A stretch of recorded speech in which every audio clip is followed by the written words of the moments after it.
With my Let's Play of Danganronpa V3 coming to an end, I thought it best to try and pay homage to the game by taking a look at the characters.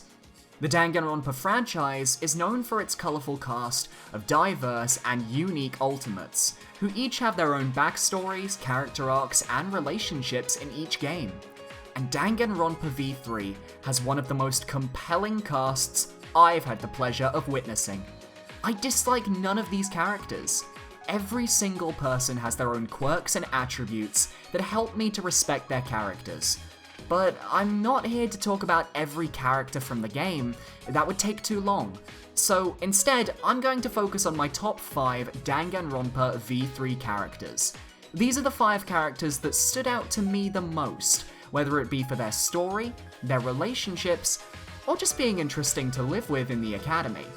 There's only one rule to this list: Monokuma and the Monocubs will not be included, as I am only looking at characters with an ultimate title, and no, I do not count Monokuma's Ultimate Despair Headmaster title.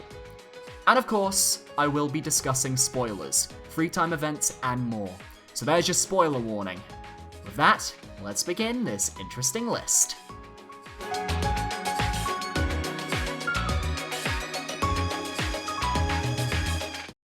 Back when the characters were revealed for the first time, and we all got our first look at the 16 characters we'd all come to know and love, I'm sure everyone out there had a day one pick.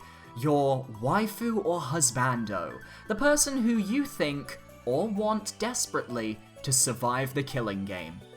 Well, I had a pick, and her name was Himiko Yumeno. Right away, I was drawn to Himiko due to her unique appearance as what I perceived to be a witch. Her design was interesting, she also looked the youngest out of the characters, and something about it just resonated with me. So I was pretty stoked when I finally played the game, completed it, and realized that Himiko was a survivor. I guessed right, my day one waifu was actually a survivor. But that isn't enough though to crack my top 5. The reason why Himiko is here is because of her character development. When you meet Himiko, she's this tired, quiet, and fairly lax character who actually comes across as a bit of a brat. She's extremely unhelpful in the Chapter 1 investigation, constantly accusing Gonta, and in Chapter 2, she's the one being framed, and she doesn't do much to fight back. Until Chapter 3. Himiko has a subplot with Angie and Tenko, where both are practically fighting over her, and then she loses both of them. Both of the girls are killed, and she's suddenly left alone. Taking Tenko's final words to heart, and with some encouragement from Shuichi during Chapter 3's class trial, she's able to move past their deaths, and with it comes a new sense of vigor in the young girl. Suddenly, she's more active, she's alive, she wants to help and escape. She has an entire arc as a character.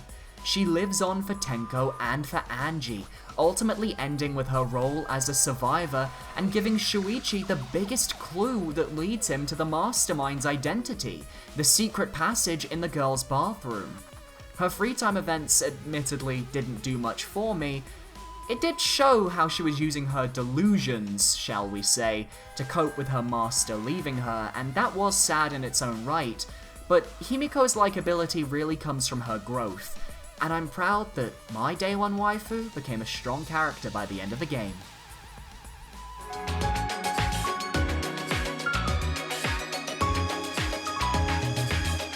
In Danganronpa V3, there are 3 characters in particular who help to encourage other members of the cast. We have Kaito Momota, who is able to encourage both Maki Harukawa and Shuichi Saihara to develop and beat their personal enemies. We have Kaede Akamatsu, who gives Shuichi the first push that helps him to uncover the truth. But even if they're 2 of the most popular characters from the game and in the fandom, they're not on my personal list, because I felt more of a connection from the 3rd character who I alluded to. And that person, ladies and degenerate males, is Tenko Chabashira, the ultimate Aikido master. She's been through some rough times with the fandom. From the moment she was revealed to despise men, she's been the butt of feminist jokes everywhere, and honestly, people need to stop and look at her. Because if you look beneath her insecurities about the male gender, she's actually an amazing character. She's emotional, she's strong, she's mentally sound, and she has real flaws to her character. Look at her relationship with Himiko. She just wants to befriend this girl whom she utterly adores for whatever reason. Even as Himiko tries to scare her away, she doesn't give. And ultimately, Himiko is grateful for this, even if she never got the chance to really say it to Tenko. Tenko infiltrates the student council just so she can make sure that Himiko is okay and that Angie isn't trying anything suspicious, showing her loyalty to Shuichi and Maki when she invites them to tell Angie to stop the ritual in Chapter 3. But it's not just that, she's understanding to everyone, and it's clear she just wants to love everyone as friends in the academy. You can see this when she flips Shuichi and Himiko in her ultimate lab, as she gets a glimpse into their thoughts and feelings, and despite Shuichi's gender as being a male, she gives good advice and is very thoughtful of his feelings, even coming to him in times of need. But the real reason why I love Tenko is her role in Himiko's development. The final words before her death, as well as all of her sprites, switching through all of her known emotions, from sadness to laughter to happiness, they're so poignant to me. They stood out, and this could be a personal reason, but Tenko's death and her trial where Himiko fought tooth and nail for her friend, to show that her death mattered, and that it wasn't just Angie who died, but it was Angie and Tenko, was stunning. Tenko Chabashira is the best friend that everybody needs. Someone who won't put up with your bullshit, but can understand, sympathize, and encourage you at the same time. And she's my favorite female character in the game to boot.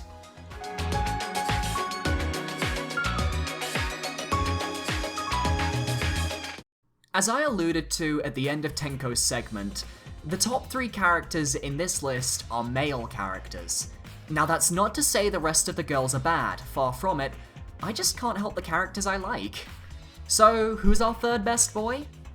I can't not put the main protagonist on this list, guys. Our third place character is Shuichi Saihara, the ultimate detective. Shuichi is the main character of the game, but I feel he goes through some of the toughest development that the game has. He's forced to confront the truth of his friends, and that he's forced to deal with his insecurities, and ultimately, he's forced to fight for his life and sentence many of his friends to death. He has the toughest road out of everyone. As a player, finally getting to play as the ultimate detective is extremely satisfying, as unlike Danganronpa 1 where Kyoko was solving all the cases, or Danganronpa 2 where it was usually Hajime, Nagito, or Chiaki solving the cases, in V3 it's mainly just Shuichi. Every investigation he's paired with someone different. In Chapter 1 he's with Kaede, in Chapter 2 he's with Kaito, in Chapter 3 he's with Maki, and in Chapter 4 he's with Kokichi.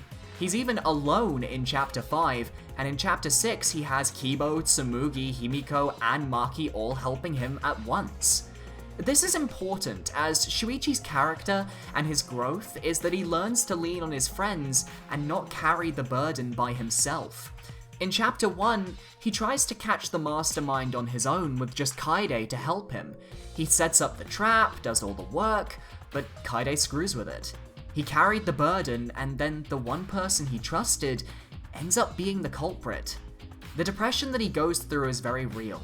It's something that a lot of people can relate to, feeling like there's no real reason to continue, or just being devastated. One particular line he mentions in a throwaway is that he's starting to eat breakfast every morning again. That's a telltale sign that he's not been eating breakfast much every morning prior to this, and that is a sign of depression. Watching his progression from this fairly weak-willed Chapter 1 Shuichi to the more confident Chapter 6 Shuichi is beautiful. He grows through training with Kaito and Maki, through his 3-time events with other characters. In my personal playthrough, my Shuichi helped Ryoma find a future. He helped Himiko cope with her master leaving her. He played games with Kikuchi and told Maki that he'd work hard to ensure that she could stop being the assassin she was. Combine this with his emotional battle with Kibo in Chapter 6, and his decision to sacrifice his life to stop the fiction, and you've got an amazing character who truly deserves to be on this list. Together, we're gonna end Danganronpa! Shuichi said. He literally fought the world, and he won.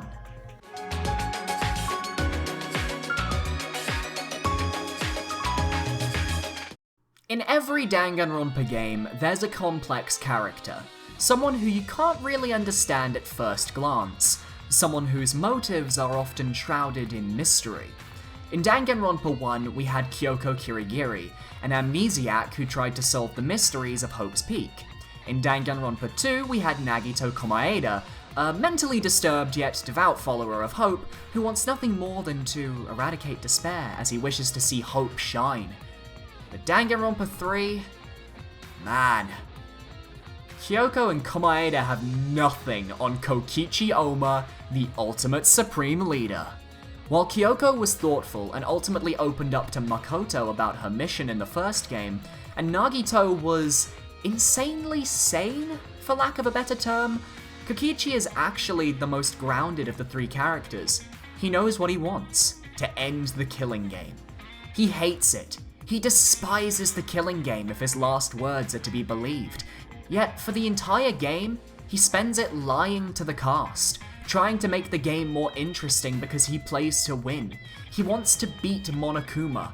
He wants to stick it to everyone watching, and he's willing to die to ensure the killing game ends. He's a classic case of wanting to do the right thing, but going about it in a horrible way. As Kaito says, he still thinks Kokichi's a lying sack of shit even after everything's been revealed. He lies to everyone, sows seeds of doubt, causes pranks and hijinks, interrupts and derails class trials, while ultimately leading us to the true culprit.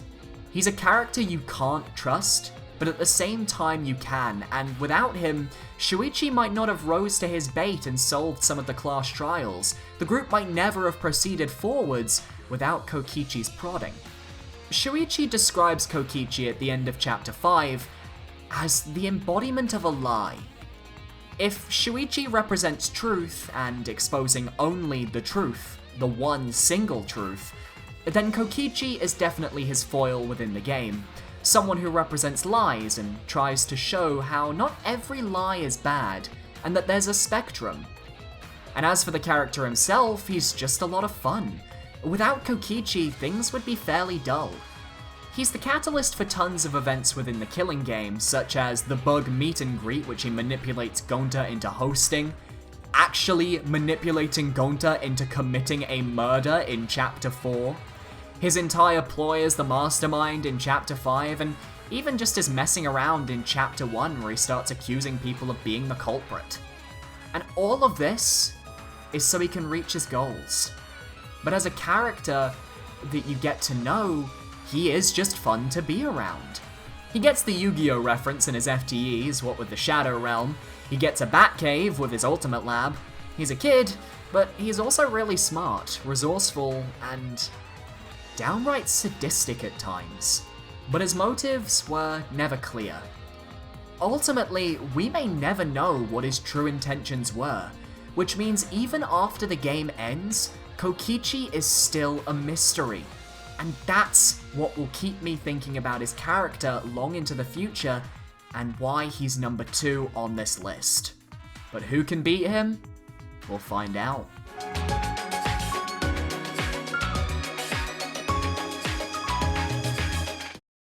If you've ever talked to me about Danganronpa before, if you've ever watched one of my live streams on Twitch, if you've ever heard who my favorite character from Danganronpa 2 is, then you should know who's going to be number 1 here. My number 1 character is someone that I didn't think I'd like initially. The design was jarring at first glance, the character itself was sufficient, but then something changed. I found out who was voicing him in the English dub, and I never looked back. God bless Chris Tagliaferra. my favorite character in Danganronpa V3, and tied #1 for favorite character in the franchise with Gundam Tanaka, who was also voiced by Chris Tagliaferra, is Ryo Mihashi, the ultimate tennis pro. From the moment I saw him in-game, I knew he was the first person I'd do free time events for. On second glance, his design was interesting when I looked deeper. I saw the chain on his leg, I saw the prison uniform under the jacket, I found out that he liked cats and that Calle literally had an FTE where she just references Gundam Tanaka to him, which had me screaming.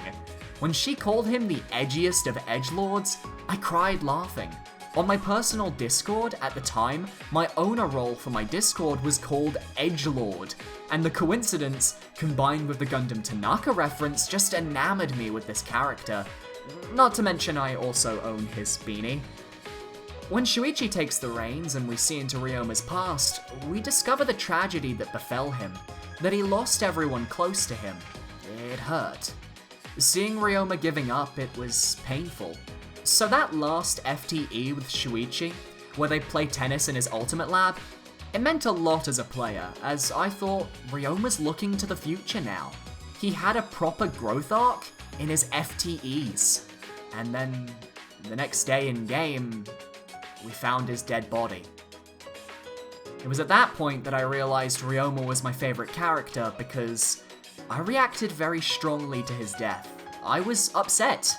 I was genuinely upset that this character whom I had come to know had just died like that, despite all the promise that he had.